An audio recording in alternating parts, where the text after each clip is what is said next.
the pig at full forward. Rockcliffe, gee, that was strong by Rockcliffe. That is a terrific goal. Fantasia or Fantasia? A roaming Orazio. I wonder how far we've got to go back to see when time on was allowed for a pig on the ground.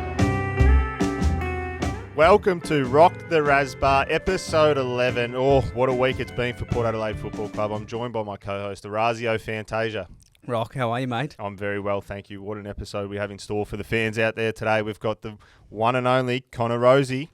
G'day, Rock. Raz, thanks for having me on. No, thank you very much for joining us. We've had to shift a few things around to make sure that we could get you. You know, you're a busy man, very got plenty going on away from the field, doesn't he? He does. Can I read this? Have you seen the bio? Can I? Yeah, jump into get the into bio. that? Did you write this yourself, Rose? What is it about? A talented forward who is also strong in the midfield. Connor Rozee comes into his fourth season as one of the club's most exciting and versatile players.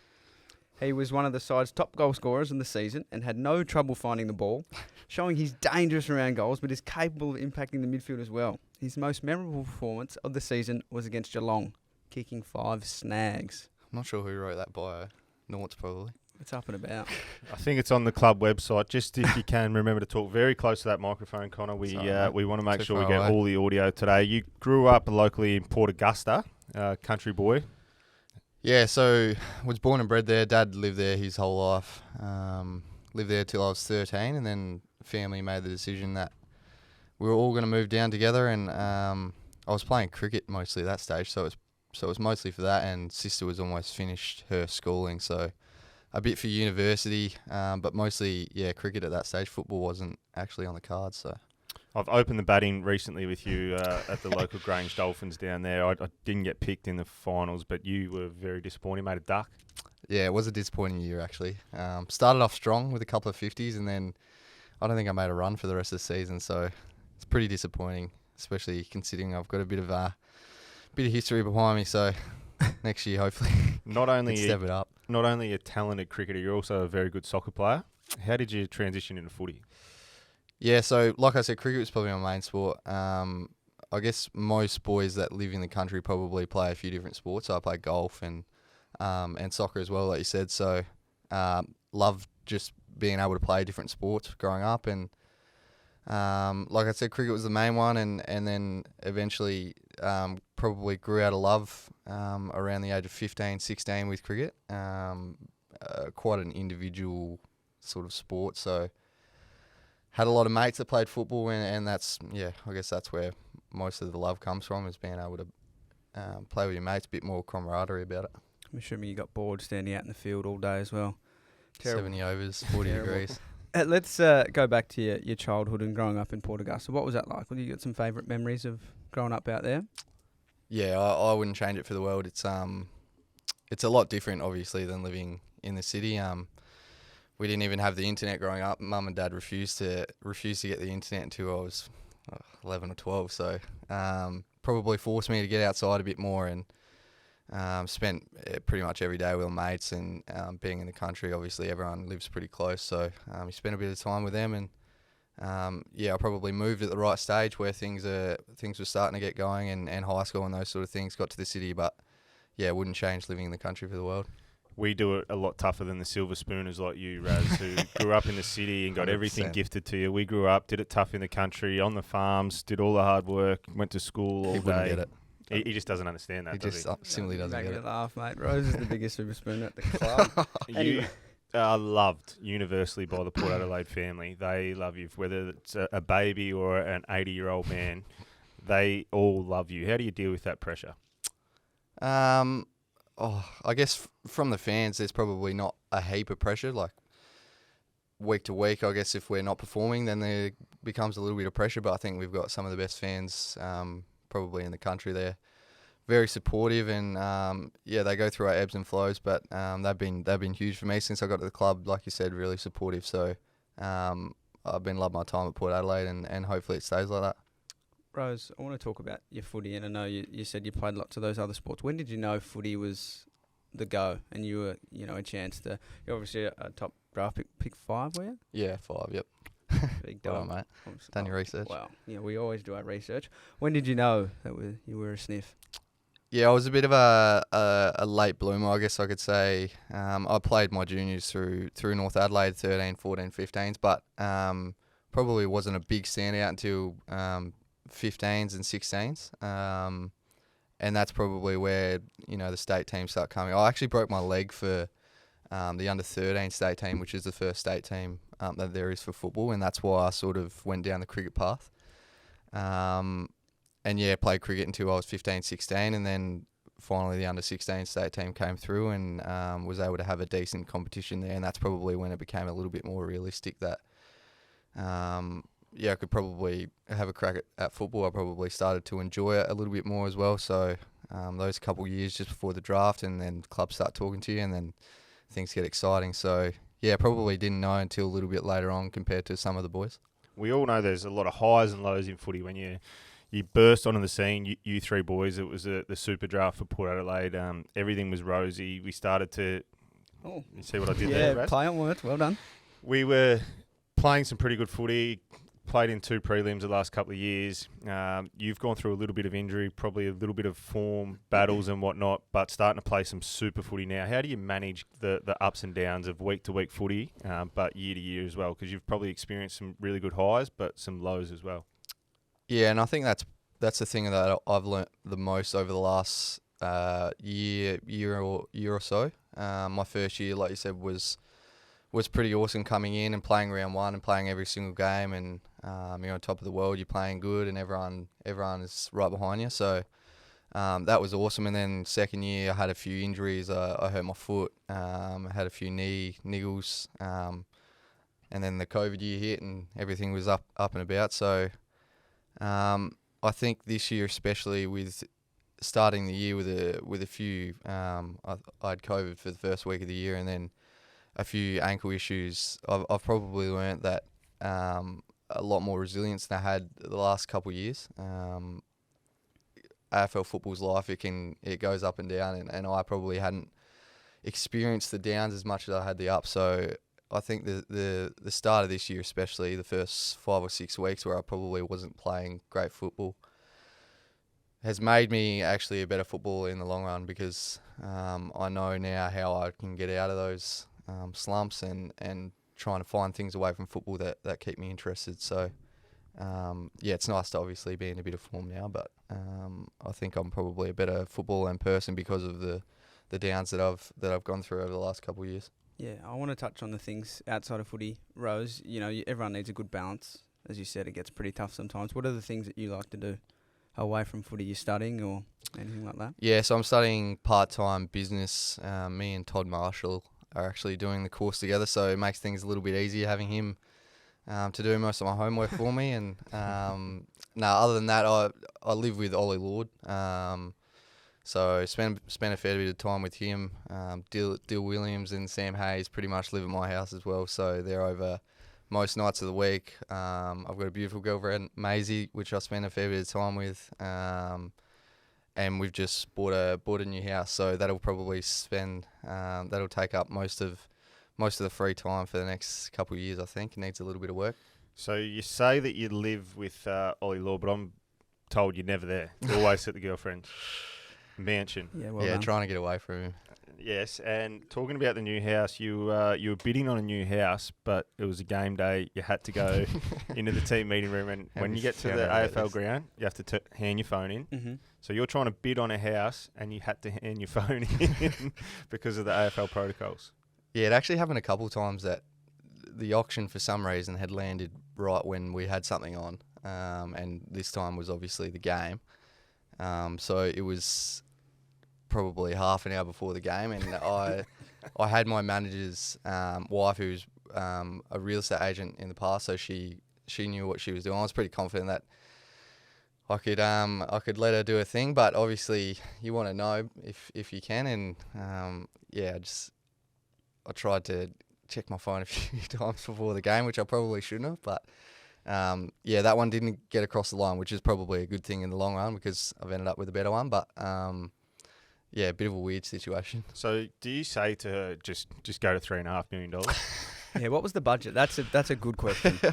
Nothing near that amount.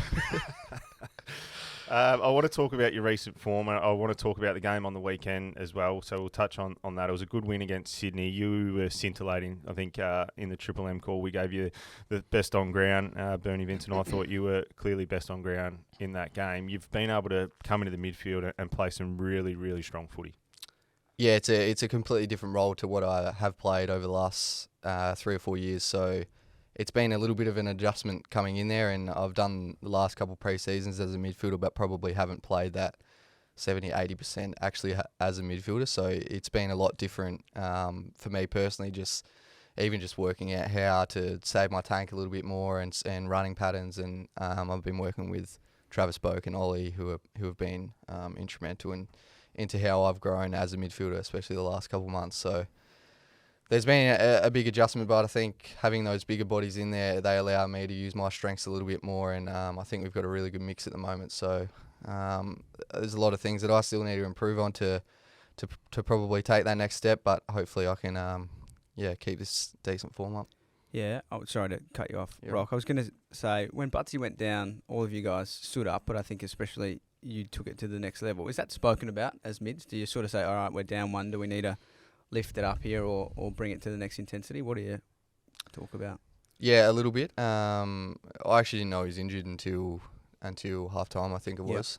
So yeah, I guess our rotations get swapped around a little bit, so you might be spending a little bit more time on ball, especially if it's a midfielder like Zach going down. So yeah, it gets touched on a little bit, but I think the main thing that Monty told us was we probably just have to take the next step individually, and then therefore as a group we'll come together and we'll get across the line. We were playing good football, and we probably run out of legs a little bit late having that man down, and obviously Bryn going down as well. So can get tough, but we were able to stick it out.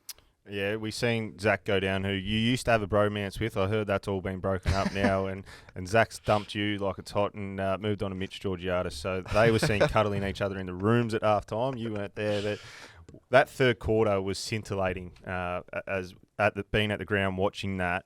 Out of the review, is that how you want to play? Yeah, I think at half time we were minus 13 or 12 in inside 50s. We were minus 12 in contested footy, which in history tells us that when Port Adelaide go minus 13, we get wiped off the park in contested footy. The first 18 minutes of that quarter, we went plus 13 inside 50s, 13-0. They didn't enter their 50 once. And the contested ball was something crazy like plus 17. Is that the way we want to play? Is that the rubber stamp? This is our brand of footy? Yeah, 100%. I didn't know those stats specifically, but yeah, that's 100% how we want to play. We are a pressure side, and that's where we play our best football. And Kenny put up a stat in the meeting yesterday that it was the third most pressure of a game all year, and that's taking into account all the wet games and games where pressure is probably a little bit more. So I guess that shows that when we play that sort of brand, and we probably have for the last couple of years, but that's dropped off a little bit at the start of this year, we can contend with some of the best teams. Rose, what do you prefer? I know you're in the midfield this year and you're going really well, but do you like that balance of being able to go forward as well and hit the scoreboard? Because I know you like a goal. The celebrations tell me that. Everyone loves a goal. Yeah. They're lying if they tell you they don't. Yeah, I've really liked the split that I've had this year. That sort of 70-30, depending on how the game's going. I still think I can have a decent impact down forward. I've learnt a lot of things off Robbie Gray, especially. He's been huge for me when I've been down forward. So I've been learning off some guys that have been absolutely amazing over the last 10 to 15 years, and I still think I can have a bit of impact down forward, but going forward, hopefully I can really put my foot down in the midfield and take that position as my own, because I think that's where I can probably have most impact is in there.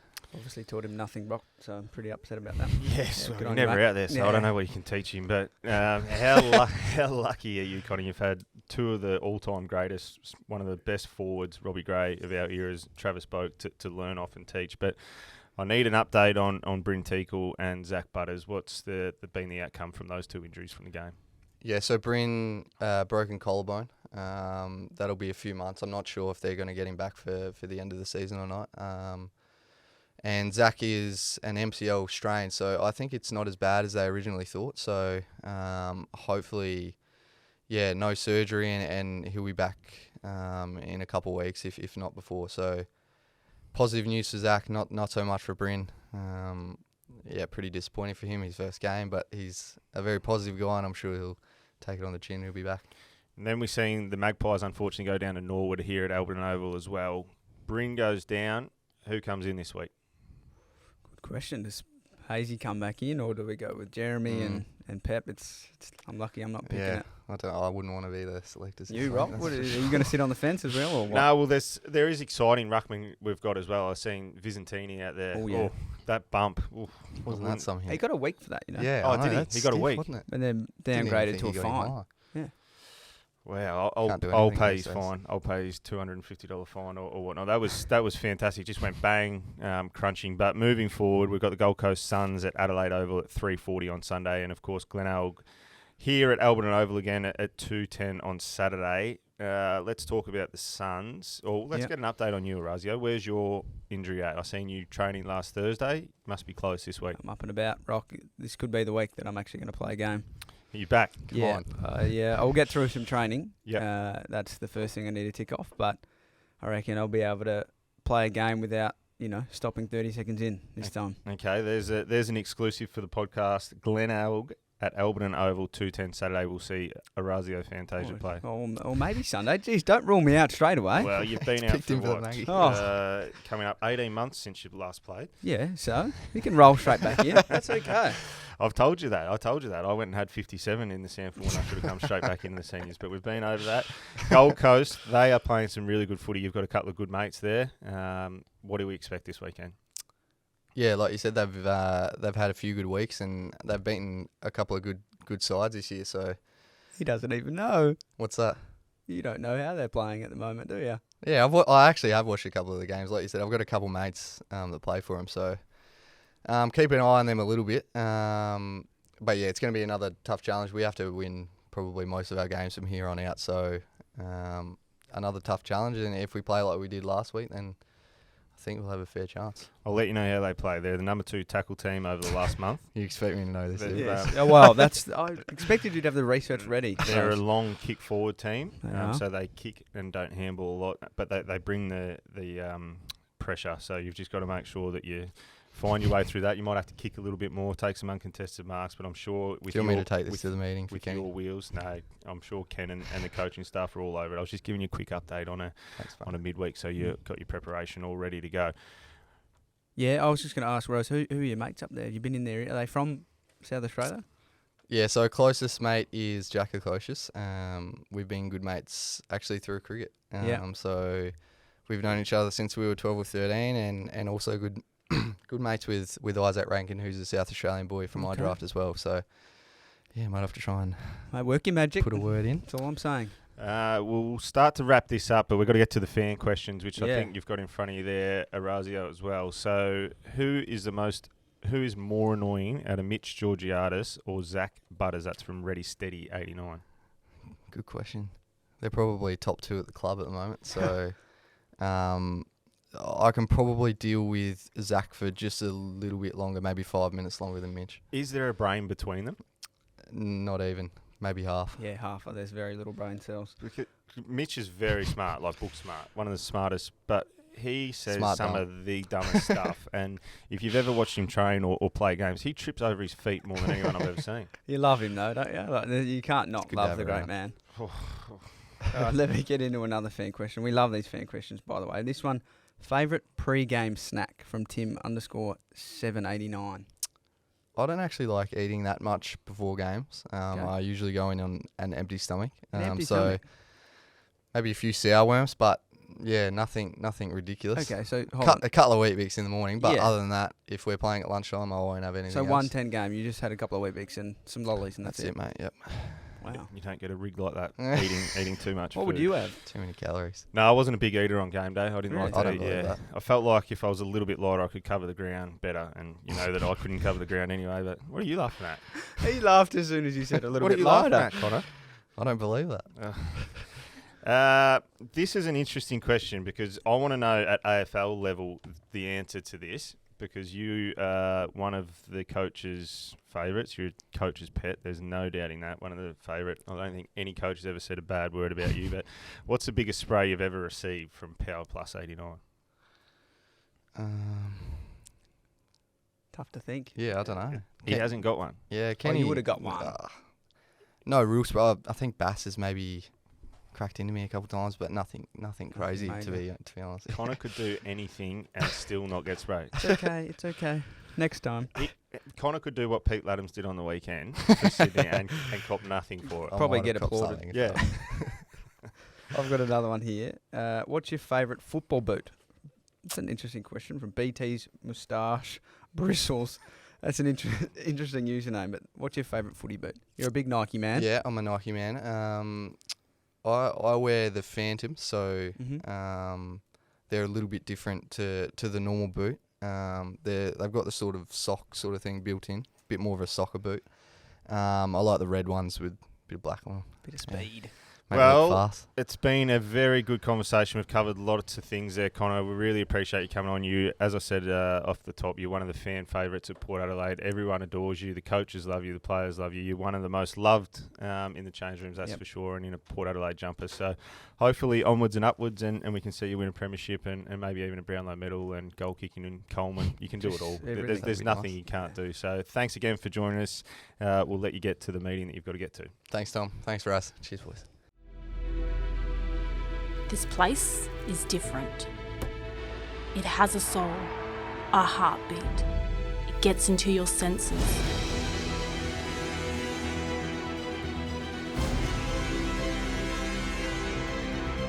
It's more than football.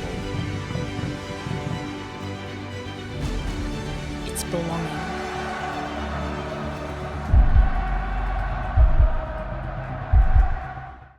Welcome back to the second segment of Rock the Razbah. How good was Connor Rozee? Mate, he is. He speaks so well. The fans love him. I love him. And he's just a good-looking rooster, isn't he? He ticks a lot of boxes on a lot of fronts, and he said he's just bought another house, so he's building an empire as well. We spoke about that. He had some challenges with that. But moving forward, I seen you in the commentary box next to me. How did that go on the weekend? Yeah, that was good. I dipped the toes in the water with a little bit of 5AA action, special comments. It's fair to say Big Timmy Ginniver runs the program in there, just sort of up and about. And it was really good, actually. I think, I don't know if they'll have me back, but I'd like to be back. Wherever Timmy goes, he runs a show. I think everyone at Port Adelaide knows that. He's the life of the party all the time. But next door, I was in the Triple M box. I saw that. Calling the game. We had Brian Taylor in there, James Brayshaw, myself and Bernie, and Rhett Bigland's down on the boundary. But I want to bring your attention to something. It's about this show. Yeah. Halfway through the last quarter, it was a little bit lull. The game was sort of to and fro, and it was sort of almost done in Port Adelaide's favour. And Brian brought up how bad our podcast is. So he's a listener, maybe. Well, he said that the podcast is the way of the future, but he goes, rock the Razbah. It's on the way out. It's finished. It's no good. Okay. So I put it to Brian Taylor and to our fans out there. I want you to get on to Brian and get him on this show. I'll hit him up. We follow each other on Instagram. Maybe I'll send him a direct message. He did sort of put you into the spotlight, didn't he, with his call of your name? Yeah, I think we're close enough to maybe see if he can get on here. That'd be huge if we got him on. Well, make sure you tag him. I think he's on Instagram, so all Port Adelaide fans, get into him. We want him on this show next week. We'll bring that to his attention and have a bit of a chat to Brian Taylor if we can get him. But he was into this podcast, which was not very nice. We're trying to find our feet. He's been in the media. He's a dinosaur. He's been in the media for 50 years. Yep. We're just starting out, so we're trying to find our way through that. But let's move on to Friday Night Footy, brought to you by KFC. Now, last week we both lost. Yeah. Both losers, unfortunately. So we're going to both do a challenge. We'll get to that in a minute. I'm not sure how it'll go. I've never heard of it. It's a craze out there on TikTok or one of the social medias platforms. But we'll get the prediction for the Dogs and Hawks on Friday night and West Coast versus Essendon. Okay, that's big. So do you want me to go first for one of the games or both of the games? Well, I think we'll both tip the Dogs in the first game. We will, yep. All right, so let's go West Coast versus Essendon. I think West Coast will get them done. Yeah, so do I. So do I. So we're both, but all right, let's go margin then. Of each game. Okay. Combined total. Combined total? Or Okay, not? yeah, let's go combined total. Why not? It's our show. We can do what we want. We can. I think the Dogs are going to win by a little bit. I think they might win by 4 goals. And then West Coast, not by much, maybe 3. So, what's that? 18 plus 24, Raz. Yep. Can you work that out? Do the maths. You're 18. not very what is good. it? 18. 42 points, mate, is what you're going combined. Okay, yep. I'll go. I think the Dogs, they played some really good footy, high-scoring game. I think they'll get hold of Hawthorn. I think West Coast will actually win pretty comfortably as well. So I'll go. You're 42. I'll go 60 combined. Okay. So I reckon there'll be a bit of a blowout in at least one of those games. Now, I don't know how we're going to do this because we're going to have to commentate it. So maybe you go first and then I'll go. Okay. You've got to eat You tell me what to do. 2 bits of bread in 1 minute. So I'll stop the clock and get the clock ready here without taking any water or anything. So apparently this is all happening out there on the socials. So Can I take the crust off or not? well, I don't think so. I think So? you I can. You can if you want. Okay. He's just peeling the crust off as we speak and got the bread together. Actually pretty good. I don't think this is going to be too hard, to be honest. But all right, I'll start the clock. Wait, Here like we in go. a bowl? Eat it however you want. I think just got In to a eat bowl? it within a minute without taking a drink. Okay, Apparently your go. mouth goes dry. So Go. here we go. Clock's on, and he's put a fair bit in there. It's I assume it's like a wheat bix challenge, eating a dry wheat bix, but I don't see the challenge in this. I think it's quite easy, and this could be a bit of a fizzle, and maybe we're going to have another meeting with our production staff off air because he's gone straight down the hatch. That's 20 seconds, and he's put it away. I'm not sure exactly what the challenge is. I don't even know if there's any point me doing it. You've done it in 30 seconds, all gone. No issue. So Repeat them. You go. See if you can beat it. How about that? That could be the challenge. You got 30 32 seconds. 32 seconds. Wait. To beat that. Again, we're going to have another meeting with our off-air producers and whatnot because I don't know where we're at with these challenges. Oh, you've done a little sausage. 3, 2, 1. You are good at eating challenges. I know that. This is a piece of PI55. It's nothing, is it? Easy chewing. Okay. Well, you're going to smash the record because you're up to 14 seconds and you're 3/4 of the way through. Oh, hold on. There's grimace. No grimace. It's just bread, isn't it? You can almost talk. Well, you got 5 seconds. Quick, Rock. There's no challenge to it. Yeah, I know. It's a fizzler. Okay. Well, you're done with, yeah. Well, We've gone from, I had the non-spicy pickle, the Oh, sour oh. worm that wasn't sour, I'm just and a the bit bread. lost for words at the moment. I think from now on we're going to have to get some KFC in here and just try and tuck into that and see who can eat a 3-piece feed the quickest or Yeah, something like that a because zinger. these challenges are absolutely not that at the moment. They are not zingers. They're not challenges. They are not zingers. So, again, thank you for joining us. Brought to you by KFC, the Friday Night Footy segment. We see the senior team take on the Suns, Adelaide Oval, 3:40. Get there. It's going to be a cracking game. Gold Coast are in good form. The fans turned up on the weekend against the Swans, which was really good to see. And, of course, Glenelg at Alberton Oval, 2:10 on Saturday, which potentially could have a Razio there. The Razio's pushing for senior selection, but if not, we wish you luck in your return game, whichever level it is. Thank you, mate. And thanks again for joining us.